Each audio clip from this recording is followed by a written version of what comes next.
اعوذ باللہ من الشیطان الرجیم بسم اللہ الرحمن الرحیم۔ روزوں کا سب سے بڑا فائدہ تقوی کا حصول ہے، جو خود اللہ تعالیٰ نے بیان فرمایا ہے۔ لعلکم تتقون، تم پر روزہ رکھنا اس لیے فرض کیا گیا ہے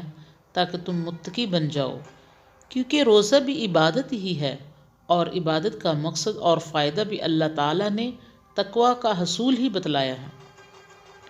یہ تقوی کیا ہے جو روزوں سے انسان کے اندر پیدا ہوتا ہے، اور وہ روزے سے پیدا کس طرح ہوتا ہے، اور تقوی سے کیا فوائد اور ثمرات حاصل ہوتے ہیں؟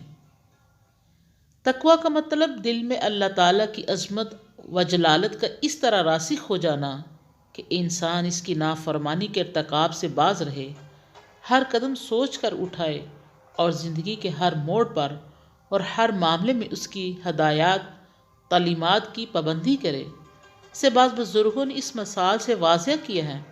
کہ ایک شخص ایسی تنگ گزرگاہ سے گزرے جس کے دونوں طرف کانٹے ہوں، تو وہ ایسی گزرگاہ سے کپڑے سنبھال کر اور دامن سمیٹ کر چلے گا تاکہ اس کا دامن کانٹوں سے نہ الجھے۔ تقوی بھی اسی احتیاط اور معصیت سے دامن بچا کر زندگی گزارنے کا نام ہے، اور یہ تقوی روزوں سے اس طرح پیدا ہوتا ہے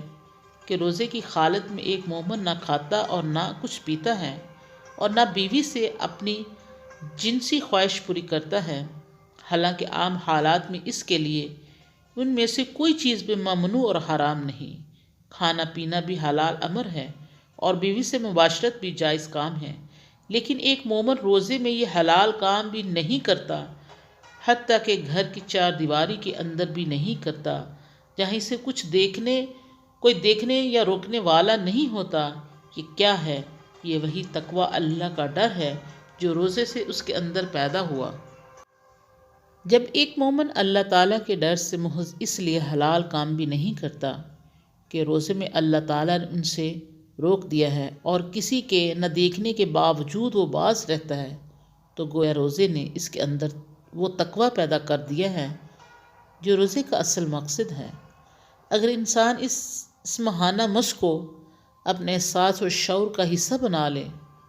تو یقیناً اللہ تعالیٰ کا یہ خوف قدم قدم پر اس کے دامن گرا ہو سکتا ہے،